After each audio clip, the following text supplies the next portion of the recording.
Voltamos para mais um bloco de conversa e dessa vez estamos aqui com o professor doutor Hélio Ponce, doutor em Desenvolvimento Urbano e Regional.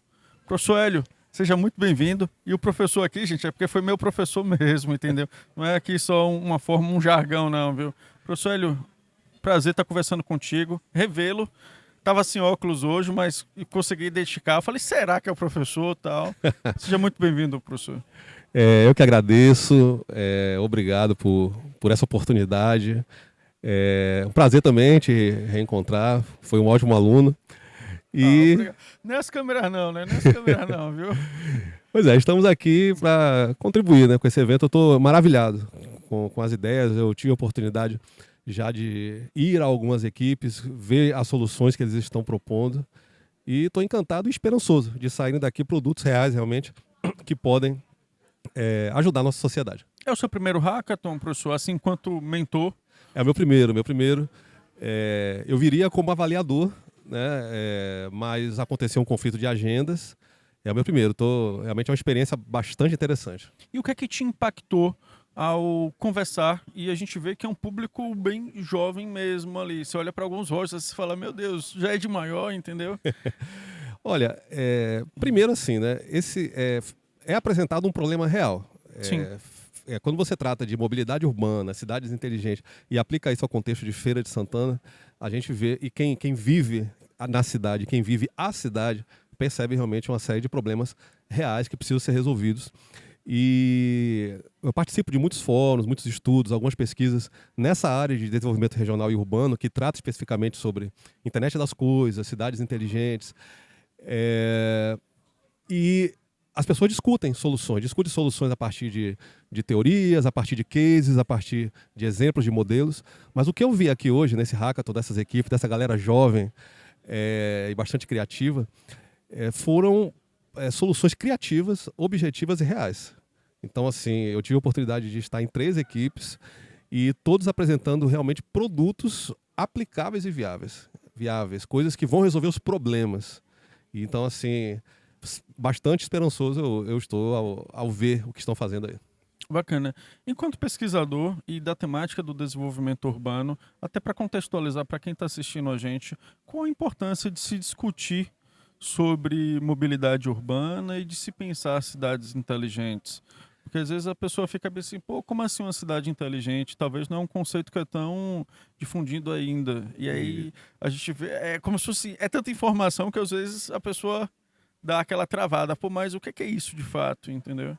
olha, a importância disso é que a cidade ela tem que ser agradável, viver na cidade tem que ser agradável. E isso passa por facilitar a vida das pessoas para se deslocarem para trabalho, para lazer, para estudo. As pessoas precisam ter uma vida feliz e o deslocamento não pode ser um martírio. A mobilidade não pode ser um martírio. Então, quando a gente fala de mobilidade urbana, é isso: é você integrar os modais de transporte, é facilitar as pessoas a usarem transporte coletivo, né, até por uma questão ambiental.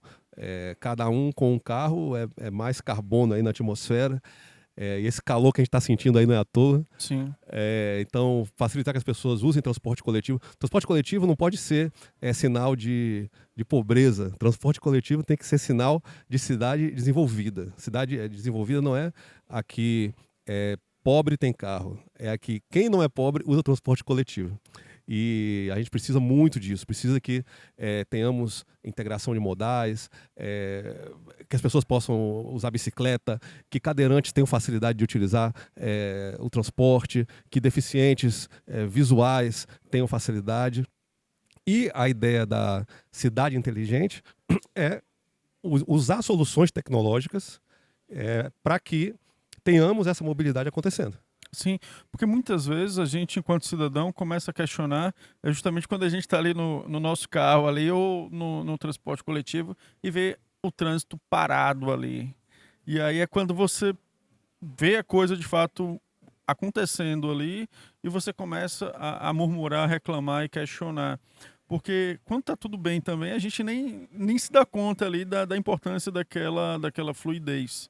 E aí entender que muitas vezes se tem uma inteligência também de pensar a logística, de pensar as vias, de pensar aqueles circuitos para que aquilo tudo tenha aquela fluidez e você possa ir e vir tranquilamente. Porque quando dá um pequeno probleminha é quando você fala, isso aqui não tem mobilidade, isso aqui não está legal, não está interessante.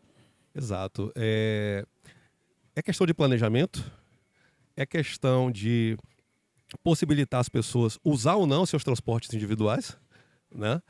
É questão de diminuir os gargalos. Tem muito gargalo em nossa cidade. E aí a gente sabe que se você usar aí a teoria das filas, não adianta. Você pode ter uma pista triplicada. Se lá na frente você tem um funil, vai afunilar as 3 pistas, não tem jeito. Tá? Não adianta você ter 90% triplicado e um funil lá na frente. Nossa cidade é assim, ela é cheia de gargalos, cheia de funil. Horário de rush, as coisas ficam bastante complicadas. Desafio você sair da região da Mangabeira e ir até o Sim, pelo contorno, 6 horas da tarde. Ou segunda-feira pela manhã. Ou segunda-feira pela manhã. Umas 7 horas ali da manhã. Exato. A Artêmia Pires, do jeito que está, que assim, uma rua relativamente nova. A Fraga Maia, outra, uma complicação na hora do rush. E não era para ser assim. Então isso mostra uma questão de planejamento e de dificuldade em transporte coletivo. Se essas pessoas que estão em seus transportes próprios tivessem confiança no transporte coletivo em relação ao horário, em relação a conforto, né? Parece que transporte coletivo climatizado é luxo. Não é luxo, gente. Pelo amor de Deus. Nós não estamos mais em 1950, sabe? Então, as pessoas têm direito de sair de casa, pegar um transporte coletivo, ter conforto, ter previsibilidade no horário e ter a opção. Hoje eu vou de carro, hoje eu não vou de carro. Imagina hoje eu vou de bicicleta, o clima está agradável. Ou eu quero ir de bicicleta, ou eu quero ir uma parte a pé, né? Porque o pedestre tem dificuldades, tá? Sim. Então, isso tem que ser repensado, faz parte. E aí existe o planejamento urbano e a aplicação inteligente da tecnologia. Sim, e sem contar que Feira de Santana tem um tempero a mais, que é justamente a população flutuante. Que aí ela vem para cá e aí é mais gente circulando ali, seja com veículo, seja enquanto pedestre. E aí você tem justamente essa variante que é o que a gente pôde até discutir ontem aqui também, de uma forma muito breve, de se começar a pensar também com um carinho e um cuidado maior com um transporte intermetropolitano. E aí que conecte essas cidades circunvizinhas aqui de Feira de Santana. Sim. Feira de Santana, no meu estudo, lá na minha tese, eu pesquisei as cidades que têm inter-relações com Feira de Santana. Então, Feira de Santana tem uma população residente de entre 600 e 700 mil pessoas, mas se você pensar na população que gravita em torno de Feira de Santana, sim, e usa o serviço, isso ultrapassa 3 milhões. São os 39 municípios, professor? Isso. Mais ou menos? Exatamente, mas você tem os 39 que se relacionam diretamente e vocês têm os que se relacionam indiretamente, né? As outras cidades maiores que servem como um filtro, mas que também geram gente de lá para cá. Gente de lá para cá. Então, assim, nossa população flutuante que usa o serviço de feira, estou um pouco rouco, gente, desculpa, é em torno de 3 milhões de pessoas. Então você não pode projetar a cidade para uma mobilidade de 700 mil pessoas. Você tem que pensar na mobilidade de 3 milhões. Então, Feira é o centro de uma região metropolitana. Existe a região metropolitana de Feira, sim, de Santana. E aí, essas outras cidades que estão na região também precisam, quando você pensa no conceito de mobilidade, você também tem que pensar no conceito de mobilidade dentro do município e entre municípios. Exato. E aí o desafio se torna muito maior. Verdade, maior, mas com soluções possíveis e reais. Nós temos que pensar nisso, porque a situação é complexa, sim, mas com a evolução tecnológica, as soluções estão cada vez mais próximas e possíveis, e a tendência é que custem menos. Sim. Professor Hélio, já agradecendo a ti por sua presença aqui, por esse bate-papo, ainda que rápido, mas muito interessante. Gostaria que você deixasse só um recado final para aqueles estudantes que porventura vai estar assistindo ou que estão assistindo a gente e que nunca ouviram falar no Hackathon, que você possa estar dando uma mensagem para eles e falando da sua experiência aqui nesse evento. Eu tenho muita esperança nessa juventude, nesses estudantes. Nós temos mentes que pensam muito rápido, acham soluções.